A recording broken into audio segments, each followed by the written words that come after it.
Military अदालती फैसले कानूनी नहीं है, बल्कि ये जंगल राज है और गुंडागर्दी है। और इसकी इजाज़त देने वाले जज सिर्फ गुलाम और ज़मीर बेचकर अपने मफादात के लिए कौमी मफादात को तबाह करने वाले हैं।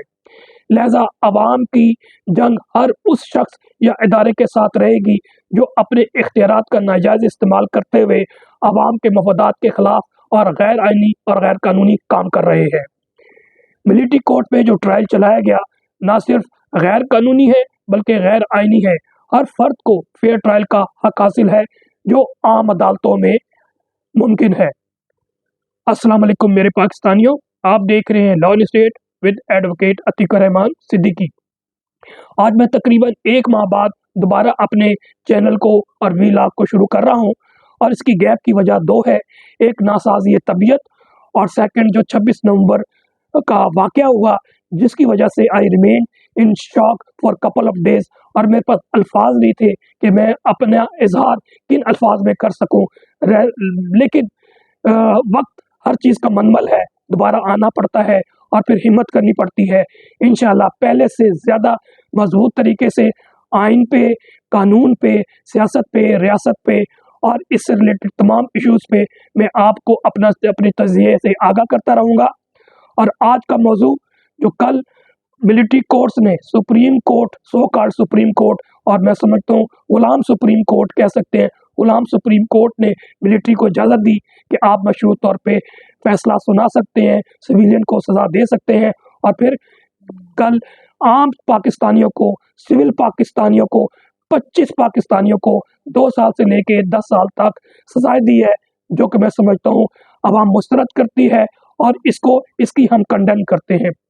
मज़ीद तज़किये से पहले मैं आपसे रिक्वेस्ट करूँगा कि आप मेरे चैनल को लाइक करें, सब्सक्राइब करें, बेल आइकन को प्रेस करें, कमेंट्स भी करें और लोगों में शेयर भी करें, ताकि हम फायरवॉल को शिकस्त दे सकें। मेरे पाकिस्तानियों, पूरी दुनिया में मुहज़्ज़ब पाक शहरों में, मुहज़्ज़ब मुल्कों में कभी भी मिलिट्री कोर्ट सिविलियन की ट्रायल नहीं करती। सज़ा तो दूर की बात है, ये पाकिस्तान बदनसीब मुल्क है। और साउथ एशिया में देख लें कि कभी ऐसा नहीं हुआ कि मिलिट्री कोर्ट सिविलियन को सुनाती है सज़ाएँ। और इसकी मिसाल मैं आपको बता दूं कि हमारा मुल्क से जो आज़ाद हुआ बांग्लादेश 1971 में, आज तक वहाँ पर कोई मिलिट्री कोर्ट सिविलियन का ट्रायल नहीं करती। इवन आप देख लीजिए कि हसीना वाजिद का जो टेन्योर है, स्पेशली लास्ट 2012 से लेके 2024 तक, इंतहाई ब्लैक एरा कहलाता है, वो स्याह दौर कहलाता है, जहाँ पर आलमोस्ट डिक्टेटरशिप कायम थी और उसने अपने मुखालफों को बदतरीन सजाएं दी, जेल में रखा। और फिर जमात इस्लामी के उस वक्त के अल शम्स और बदर के जो कारकुन थे, उनको अब जो बुजुर्ग हो चुके थे, कोई 70 साल का, कोई 80 साल का था, उनको सजाए मौत और मुख्तलिफ सजाएं दी थी। वह भी आम कोर्टों में सजाएं दिलवाई थी, उसमें मिलिट्री कोर्ट्स कायम नहीं किया था। और पाकिस्तान बहुत बदनसीब मुल्क है, जहाँ पर ना सिर्फ ऐसा होता है, बल्कि अदालतों को इस्तेमाल करके, टूल बना के वो सजाएं देते हैं, जो कि मैं समझता हूँ कंडेमनेबल है। और पाकिस्तान में जो रिसेंटली हुआ था, वो एपीएस के बाद आइन के ज़रिए 2 दफ़ा आइन में तरमीम की गई और फिर उनके खिलाफ ट्रायल चलाया गया, जो कि बाद में हाई कोर्ट पेशावर ने उनकी सज़ाएं कालादम करार दे दी थी। और पाकिस्तान में पहली दफ़ा इस तरह हो रहा है कि आम पाकिस्तानियों को, जो दहशतगर्द नहीं थे, पढ़े लिखे, मुख्तलिफ, कुछ इंजीनियर को तालिब इल्म था, मुख्तलिफ तबके से था, और फिर वो निकले किस चीज़ के लिए थे। सबको मालूम है कि 9 मई 2022 2023 एक फाल्स फ्लैग ऑपरेशन था, जिसकी इमरान खान साहब, तहरीक इंसाफ और हम जैसे तमाम लोगों ने, जो कि आइन और कानून को जानते हैं और बाशऊर तबका हैं, ये कहा था कि जनाब एक आज़ादाना, फ्री एंड फेयर तरीके से एक जुडिशल कमीशन बनाया जाए और इसकी तहकीक की जाए, तहकीकात करवाई जाए, लेकिन नहीं करवाई। इमरान खान साहब भी कहते हैं कि उसकी भी तहकीकात करवाई जाए। अब 26 नवंबर को जो वाक़या हुआ, और पाकिस्तान का बदतरीन वाक़या हुआ है, जिसको मैं इंशाल्लाह नेक्स्ट व्लॉग पे भी, आने वाले व्लॉग में करूँगा, कि ये जलियांवाला वाक़या से भी बदतरीन है। और it is equal to that incident जो कि पलटन के मैदान में 25 मार्च 1971 को हमारी फ़ौज ने गोलियाँ चलाई थी पाकिस्तानियों पे, उस वक्त ढाका में। बहरहाल ये इंतहाई अफसोसनाक वाक़या हुआ 9 मई में या फिर 26 नवंबर को। इसके अलावा जब सज़ा वो दी गई थी, वो थी लश्कर-ए-जंगी के दहशतगर्दों का मिलिट्री ट्रायल के लिए हुकूमत को 2 दफ़ा आइन में तरमीम करनी पड़ी, लेकिन अब बगैर किसी तरमीम के सिविलियन जो ज़्यादातर कम उम्र बच्चे हैं, कम मिलिट्री ट्रायल का तमाशा हुआ, जबकि जिन लोगों ने प्रेस कॉन्फ्रेंस की इनका कोई ट्रायल नहीं हुआ। वो सबको मालूम है कि इसका एक इक्विलिब्रियम क्या बनाया गया कि जो हमारे साथ देगा हम उसका ट्रायल नहीं करेंगे, जो हमारा साथ नहीं देगा और हमारी बात नहीं मानेगा हम उसको निशाने इबरत बना देंगे। लेकिन ये निशाने इबरत नहीं बनेंगे, क्योंकि जब लोग हक पे और सच पे चलते हैं, आइन पे और कानून की बहाली के लिए चलते हैं, तो वो फिर कोई तकीका फरोजाश नहीं करते, कुर्बानी के लिए तैयार होते हैं। निशाने इबरत हर वो शख्स बन रहा है, हर वो इदारा बन रहा है जो अवाम पर जुल्म ज़्यादती कर रहा है, जिसने आइन को तबाह कर दिया, कानून को तबाह कर दिया, जमहूरियत को ख़त्म कर दिया, बुनियादी हकूक़ ख़त्म कर दिए, इंडिपेंडेंस ऑफ जुडिशरी को ख़त्म कर दिया। वो निशाने इबरत बन रहे हैं और बनेंगे। यही तारीख़ का जो है सबक है और हम यही बार-बार बताते रहेंगे। पाकिस्तान तहरीक-ए-इंसाफ ने भी इसको रद्द कर दिया है और उनके सेक्रेटरी ने जो उमर अयूब है, उन्होंने अपने एक प्रेस रिलीज़ में बताया है कि सिविलियंस के खिलाफ मिलिट्री कोर्ट्स के सज़ाओं का फैसला मुस्तरद करते हैं। फौजी अदालत से सिविलियन के खिलाफ सज़ाओं को मुस्तरद करने के अलावा फौजी अदालतों की जानिब से पीटीआई के ज़ेर हिरासत अफराद के खिलाफ सुनाई गई सज़ाएँ इंसाफ के उसूलों के मुनाफी है। ज़ेर हिरासत अफराद आम शहरी हैं और इन पे फौजी अदालतों में मुकदमा नहीं चलाया जा सकता। फौजी अदालतें जो आम शहरियों को सज़ाएँ सुनाती है, बुनियादी तौर पे कैंगरू अदालतें होती हैं। फौजी अदालतें कानूनी तौर पे पाकिस्तान रियासत की अदालती ताकत की शराकतदार नहीं हो सकती, मुसल्लह अफ़वाज रियासत के इंतज़ामी इख्तियार का हिस्सा हैं। ऐसी अदालतों का क़याम आम शहरियों समेत अदलिया की आज़ादी के ख़िलाफ़ है। ऐसे फैसलों से आइन के बुनियादी ख़ुसूसियात, ताकत की तक़सीम की नफ़ी है। उमर अयूब साहब ने कहा कि सुप्रीम कोर्ट के PLD 1999 504 में भी ये फैसला मौजूद है। अब एक और पहलू से मैं अर्ज़ करना चाहता हूँ कि मिलिट्री कोर्ट्स क्यों कायम नहीं होनी चाहिए। इनकी बेशुमार वजूहात बताई जा सकती हैं, लेकिन चंद वजूहात जो मैंने नोट डाउन की है वो आपकी इंफॉर्मेशन के लिए कि किसी भी महज़्ज़ब शहरों में शहरी मुल्क में ऐसा मिलिट्री कोर्ट्स नहीं कायम होते। अगर तारीख़ में नज़र दोहराएँ, चाहे वो नेपोलियन एरा है या फिर जर्मन नाज़ी दौर का एरा है, उसमें अगर मिलिट्री कोर्ट्स थे तो उन्होंने अपने मुखालफों को, गैर मुल्कियों को चला के किया था, उसकी भी कंडेम की गई थी।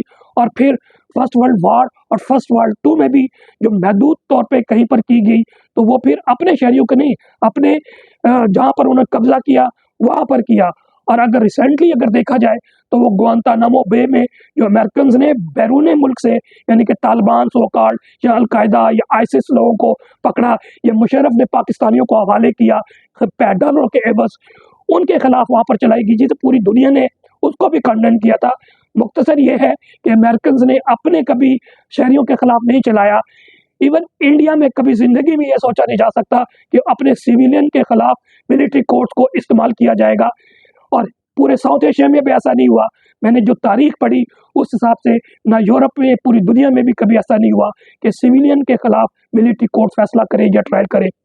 उसकी वजूहत के साथ साथ यूनाइटेड नेशन का भी चार्टर में ये मौजूद है, इसके अलावा यूरोपियन यूनियन के चार्टर में मौजूद है, ह्यूमन राइट्स कन्वेंशन मौजूद है कि सिविलियन के खिलाफ कभी भी मिलिट्री ट्रायल्स नहीं हो सकता। उसकी वजूहत क्या है कि पाकिस्तान के कानून आइन में भी नहीं है, लेकिन क्योंकि इस वक्त आइन कानून सब कुछ ख़त्म हो गया है, इस वजह से इस वक्त सब कुछ जायज़ बनाया जा रहा है, लेकिन अवाम की नज़रों में ना ये जायज़ था ना जायज़ होगा। इंशाअल्लाह अवाम अपनी स्ट्रगल जारी रखेगी। उसकी जो वजूहत है उसमें से चंद ये है कि मिलिट्री को बाइस होते हैं। अब इसका अगर सब डिटेल में जाएंगे लंबा हो जाएगा, लेकिन मुख्तसर ये कैसे मुमकिन है कि एक जो मिलिट्री है वो खुद इल्ज़ाम लगा रही है कि हमारे तनसीबात पर हमला किया गया, कोई तनसीबात नहीं थे। फिर उसके बाद मुद्दई भी वो है, तफ्तीशी भी वो है, इंतज़ामिया भी वो है, कोर्ट भी वो है, जज भी वो है, मुंसिफ भी वो है। मुख्तसर ये कि it is against the principle of the conflict of interest, इसलिए ये नहीं हो सकता। फिर इसके अलावा जो absence of due process of law है वो नहीं हो सकता। अब ड्यू प्रोसेस ऑफ लॉ भी एक लंबी तशरीह है, लेकिन इसको मुख्तसर ये कह लें कि पाकिस्तान की अदालतें एक ड्यू प्रोसेस ऑफ लॉ के साथ चलती है, जिसका मेन जो कानून है वो क्रिमिनल प्रोसीजर एक्ट 1898 है, जिसमें पूरा तरीक़ाकार ट्रायल का लिखा हुआ है। और मोस्टली जितने भी क्रिमिनल केस होते हैं, चाहे वो पाकिस्तान पीनल कोड के ज़रिए हो या स्पेशल एक्ट के ज़रिए की जाती है, लेकिन प्रोसीजर जो अडॉप्ट किया जाता है ये CRPC हम मुख्तसर कहते हैं, ज़ाब्ता फौजदारी के तहत होते हैं। उसमें एक तरीक़ाकार होता है, मिसाल के तौर पे कंप्लेंट लॉज होती है या FIR दर्ज होती है और उसके बाद इन्वेस्टिगेशन शुरू होती है। IO उसकी इन्वेस्टिगेशन करता है, फिर मुख्तसर के जितने वो एविडेंस कलेक्ट करता है वो चालान की सूरत में अंडर सेक्शन 173 CRPC वो कोर्ट में जमा करवाता है। फिर एक प्रोसीजर अडॉप्ट होता है, समन होते हैं, फिर एक्यूज को बुलाया जाता है, प्रोसिक्यूशन को बुलाया जाता है, फिर उसके बाद चार्ज अगर फ्रेम समझते हैं वो चार्ज फ्रेम होता है। इसके अलावा अगर डिफेंस समझती है, एक्यूज समझता है कि ये चार्ज गलत है तो उसको चैलेंज किया जाता है। मुख्तसर ये कि मिसलीनियस एप्लीकेशन मूव की जा सकती है, एक्यूटल के लिए 265D की एप्लीकेशन दी जा सकती है, लेटर ऑन 265 में दी जा सकती है। और उसके बाद फिर ट्रायल शुरू होता है जिसमें एविडेंस आती है, क्रॉस एग्जामिनेशन होते हैं और फिर इसके साथ साथ ओपन ट्रायल का कॉन्सेप्ट है। ओपन ट्रायल का कॉन्सेप्ट ये है कि ना सिर्फ एक्यूज्ड आते हैं बल्कि डिफेंस काउंसिल भी आते हैं, प्रोसिक्यूशन भी आती है, साफी हजरात भी होते हैं, आम लिटिगेंट्स भी आते हैं आज़ादाना माहौल में। लेकिन मिलिट्री कोर्ट्स में आप देख लें कि मार्च में जो कुछ लोगों को उन्होंने एक्विट किया, लेकिन उसमें उन्होंने कोई आज तक पता ही नहीं लगा कि एक्विटल की क्या वजूहत थी, ऑर्डर कौन से हैं, चार्ज कैसे फ्रेम हुआ। अब ये जो सजाएं दी है अभी तक किसी को नहीं मालूम कि प्रोसीडिंग हुई क्या है। फिर इसके अलावा मिलिट्री कोर्ट्स में 1 साल से नहीं 1.5 साल से वो मौजूद है। कस्टोडियल टॉर्चर भी हुए होंगे, कस्टोडियल कन्फेशन भी ली गई है, ये भी against the interest of justice है, अगेंस्ट द एग्जिस्टिंग लॉ है। मुख्तसर ये है कि प्रोसीजर अडॉप्ट ही नहीं किया और मिलिट्री कोर्ट्स में इंसाफ नहीं होता। इसके अलावा यूनाइटेड नेशन के साथ साथ इंटरनेशनल जो कमीशन है फॉर सिविल राइट्स और पॉलिटिकल राइट्स की या फिर यूरोपियन ह्यूमन राइट्स कमीशन है, ये भी इसको कंडेम कर रहे हैं और कर रहे हैं। और इनके कन्वेंशंस के मुताबिक भी ये मिलिट्री ट्रायल सिविलियन के अगेंस्ट नहीं हो सकता। फिर हमारे जो कॉन्स्टिट्यूशन है, ये हमारा लॉ है, इसकी इजाज़त नहीं देता। फिर ये सिर्फ चंद ऐसे जगहों पे हो सकता है जहाँ पर डिक्टेटरशिप परसिस्ट करती है, लाइक पाकिस्तान। इवन डिक्टेटर्स के मुल्कों में भी ऐसा नहीं हुआ जो पाकिस्तान में हो रहा है। इसके अलावा ये अंडरमाइन कर दिया है इंटरेस्ट ऑफ द पब्लिक, क्योंकि public is the Pakistan, they are the state. ये कैसे हो सकता है एक मुलाजिम एक मालिक के खिलाफ प्रोसीडिंग कर सके, तो ये भी उसके अगेंस्ट है, हमारे सिविल सुप्रीमेसी के अगेंस्ट है।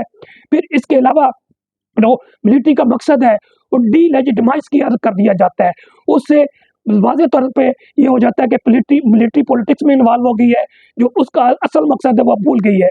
इसकी वजह से होता क्या है, जो मिलिट्री होती है उसके अगेंस्ट एक नफरत अवाम में पैदा होनी शुरू हो जाती है, जो सबको मालूम है कि आज 2.5 सालों में इस मिलिट्री को, जो 2.5 साल से पहले अवाम मुझसे प्यार करती थी और चाहती थी कि वो एक इदारा बन के रियासत का काम करे, एक एडमिनिस्ट्रेशन जो गवर्नमेंट फेडरेशन के अंडर काम करे, लेकिन 2.5 सालों में सब ने देखा कि जो जनरल बाजवा से एक आगाज़ हुआ, जो चोरों डाकुओं लुटेरों को उन्होंने मसनद में बिठा के और डायरेक्टली या इनडायरेक्टली कंट्रोल अपने पास रख लिया।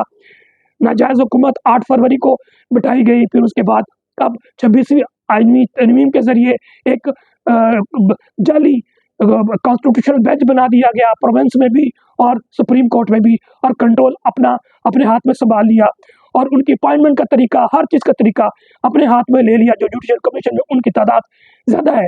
मुख्तसर ये है कि ये जो है फैसला अवाम मुस्तरद करती है, हर बाशऊर तबका मुस्तरद करता है। पाकिस्तानी ओवरसीज़ जो कि जान है, जो पाकिस्तान को चला रहे हैं, उसको मुस्तरद करते हैं। और आखिर में मैं ये कहूँगा कि 9 मई के बुनियादी मुजरिम वो हैं जिन्होंने इस्लामाबाद हाई कोर्ट पर हमला किया, दरवाज़ा तोड़ा, अमला वकला पर तशद्दुद किया, साबिक वज़ीर आज़म को गाड़ी में डालकर फरार हो गए। Chief justice Islamabad high court और हमारा मफलूज अदालती निज़ाम भी इसका ज़िम्मेदार है, जो अब साम्राज्य का ग़ुलाम बन चुका है और जाली आइनी बेंचों में दरअसल कंपनी के ज़र खरीद मुलाजिम बैठे हुए हैं। नेक्स्ट व्लॉग तक के लिए इजाज़त दीजिए। वस्सलाम। पाकिस्तान जिंदाबाद, अवाम जिंदाबाद।